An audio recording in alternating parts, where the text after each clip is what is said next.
Assalamualaikum warahmatullahi wabarakatuh. Selamat pagi anak-anak siswa-siswi kelas 7 SMP Negeri 47 Samarinda. Pada pertemuan saat ini kita akan melanjutkan materi kita bab 6, yaitu bab 6 bagian B. Bagaimana kabar kalian? Semoga kita semua dalam keadaan sehat walafiat, dalam keadaan semangat untuk mempelajari pelajaran pada saat ini. Baik anak-anak, selamat belajar. Baik anak-anak, mari kita lanjutkan materi kita bab 6 bagian B, yaitu peran daerah dalam kerangka Negara Kesatuan Republik Indonesia. Pada materi bagian B ini ada dua pembahasan. Yang pertama, perjuangan daerah dalam perjuangan kemerdekaan. Kita tahu bahwasanya bangsa Indonesia merdeka bukan dengan hadiah, tetapi dengan perjuangan. Dan perjuangan tersebut tidak hanya dilakukan di ibu kota negara saja, yaitu Jakarta. Jadi meskipun proklamasi disampaikan oleh Soekarno di kota Jakarta, tetapi perjuangan terjadi di seluruh wilayah Negara Kesatuan Republik Indonesia, termasuk di tempat kita di Kalimantan Timur, khususnya di kota pahlawan kita, yaitu Sanga-Sanga. Perjuangan bangsa Indonesia melawan penjajah diawali dengan kedatangan bangsa Eropa ke Indonesia. Awalnya niat mereka hanyalah untuk berdagang, tetapi kemudian niat itu berubah ketika melihat kekayaan alam Indonesia yang begitu maha kaya, yang begitu luar biasa, sehingga bangsa Eropa pun berniat untuk mengeruk kekayaan alam Indonesia dengan cara menjajah. Dan inilah yang menjadikan seluruh wilayah yang ada di Indonesia melakukan berbagai pergerakan, melakukan berbagai perjuangan untuk menghadapi bangsa Eropa yang datang ke Indonesia, baik itu bangsa Portugis, Spanyol, Belanda, dan Jepang. Pada materi berikutnya, kita akan membahas berbagai tokoh dari berbagai daerah yang telah berjuang melawan para penjajah. Tokoh yang pertama, ini anak-anak ada di slide presentasi ini. Ada yang tahu siapa tokoh tersebut? Beliau adalah Pati Unus, ya, seorang raja dari kerajaan apa anak-anak? Ada yang tahu? Ya, beliau berasal dari kerajaan Demak, yang mana pada saat itu beliau melakukan penyerangan ke Malaka, tepatnya Malaysia di zaman saat ini, untuk mengusir bangsa Portugis di Malaka. Lalu ini tokoh yang kedua. Beliau adalah seorang pahlawan yang telah memimpin pasukan untuk menyerang Sunda Kelapa atau Jakarta pada zaman sekarang. Ada yang tahu siapa yang telah berjuang membebaskan Jakarta dari bangsa Portugis? Beliau adalah Fatalehan atau Fatahillah. Lalu tokoh berikutnya adalah tokoh yang berasal dari Aceh yang telah berjuang untuk membebaskan Aceh dari penjajahan Belanda. Ada yang tahu anak tokoh dari Aceh ini? Ya, beliau adalah Teuku Umar. Nah, setelah Teuku Umar meninggal dunia, beliau kemudian digantikan oleh tokoh berikutnya yang merupakan istri dari Teuku Umar. Tokoh ini cukup terkenal anak-anak. Ada yang tahu siapa tokoh ini? Ya, beliau adalah Ibu Cut Nyak Dien. Lalu kemudian tokoh berikutnya ini berasal dari Sumatera Utara, ya, dari Medan. Ada yang tahu anak-anak siapa beliau? Ya, beliau adalah Raja Singa Mangaraja ke-12. Lalu ini berikutnya dari kerajaan Mataram, ya, tepatnya Mataram Islam. beliau adalah Sultan Agung. Lalu berikutnya, beliau juga tokoh dari Jawa yang merupakan keturunan dari kerajaan Mataram atau Yogyakarta pada zaman sekarang, dan beliau sangat terkenal karena penolakan beliau atas pemindahan makam leluhur beliau yang akan dilakukan oleh bangsa Belanda. Ada yang tahu anak siapa tokoh yang sangat populer ini? Ya, beliau adalah Pangeran Diponegoro. Lalu berikutnya ada juga tokoh yang berasal dari daerah kita, yaitu dari daerah Kalimantan, lebih tepatnya Kalimantan Selatan. Dan bahkan beliau sering dijadikan nama jalan. Ada yang tahu anak-anak siapakah tokoh tersebut? Ya, jelas sekali beliau adalah Pangeran Antasari. Lalu berikutnya tokoh yang berasal dari Sulawesi Selatan, yang juga dikenal dengan sebutan ayam jantan dari timur. Ada yang tahu anak siapakah tokoh dari Sulawesi Selatan ini? Ya, beliau adalah Sultan Hasanuddin. Lalu tokoh berikutnya juga sering kita lihat di foto-foto di sekolah. Nah, beliau adalah tokoh yang berasal dari Maluku.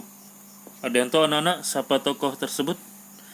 Ya, beliau adalah Kapitan Patimura. Dan tokoh yang terakhir yang kita bahas adalah tokoh yang berjuang melawan Belanda dari daerah Bali. Ya, ada yang tahu anak-anak siapakah tokoh yang berasal dari Bali ini? Ya, beliau adalah I Gusti Ketut Jayalantik. Dan ini perlawanan dari rakyat Bali yang dipimpin oleh I Gusti Ketut Jayalantik, yaitu pertempuran Puputan Margarana. Ya, inilah anak-anak sebagian kecil dari tokoh-tokoh yang berjuang melawan penjajah pada masa lalu. Tentu masih banyak tokoh lain yang tidak bisa kita bahas satu persatu. Perjuangan merebut kemerdekaan mengalami perubahan strategi setelah kebangkitan nasional tahun 1908. Perjuangan yang sebelumnya bersifat fisik dan kedaerahan menjadi perjuangan dengan mengutamakan organisasi dan bersifat nasional. Pada saat perjuangan ini, berdirilah organisasi perjuangan di beberapa daerah seperti Jong Minahasa, Jong Islamitenbon, Jong Ambon, Budi Utomo, Serikat Islam, Partai Nasional Indonesia, dan lain sebagainya. Juga muncul tokoh asal daerah di Indonesia yang menjadi tokoh nasional seperti Soekarno, Muhammad Husni Tamrin, Muhammad Hatta, Lim Kon Hian, Andi Petarani, A.A. Maramis, Latu Harhari, dan tokoh nasional lainnya. Nah, ini adalah tokoh-tokoh yang sudah masuk pada era pergerakan nasional di atas 1908. Lalu setelah Indonesia merdeka pun, Indonesia masih berjuang untuk mempertahankan kemerdekaan Indonesia yang ingin kembali dijajah oleh Belanda. Ya, di antaranya ada peristiwa pertempuran Ambarawa, peristiwa Bandung Lautan Api, ada pertempuran Surabaya 10 November 1945, dan ada perang gerilya yang dipimpin oleh Jenderal Sudirman. Keterkaitan daerah terhadap Negara Kesatuan Republik Indonesia ditegaskan dengan disepakati bentuk negara kesatuan yang menghendaki bersatunya seluruh wilayah Indonesia dalam suatu negara. Wilayah Indonesia yang sebelum kemerdekaan terdiri atas beberapa kerajaan atau bentuk lain menyatu menjadi satu kesatuan negara. Peristiwa ketika Sri Sultan Hamengkubuwono ke-9 menyatakan bahwa wilayah kerajaannya merupakan bagian dari NKRI, merupakan contoh keteguhan akan bentuk negara kesatuan. Tekad bentuk negara kesatuan yang telah disepakati oleh para pendiri negara ini harus terus dipahami dan dilestarikan oleh seluruh bangsa Indonesia, termasuk kalian sebagai pelajar dan generasi muda Indonesia.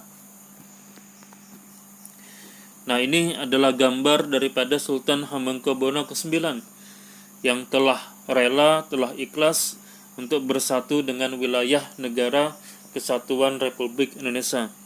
Selanjutnya, materi yang kedua, peran daerah dalam kerangka negara Kesatuan Republik Indonesia saat ini. Mari kita amati anak-anak gambar yang ada di slide ini.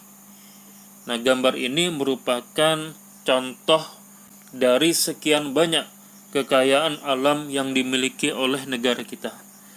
Dan kekayaan ini berada di hampir seluruh wilayah negara Kesatuan Republik Indonesia. Bisa dibayangkan anak-anak betapa kayanya negara kita ini.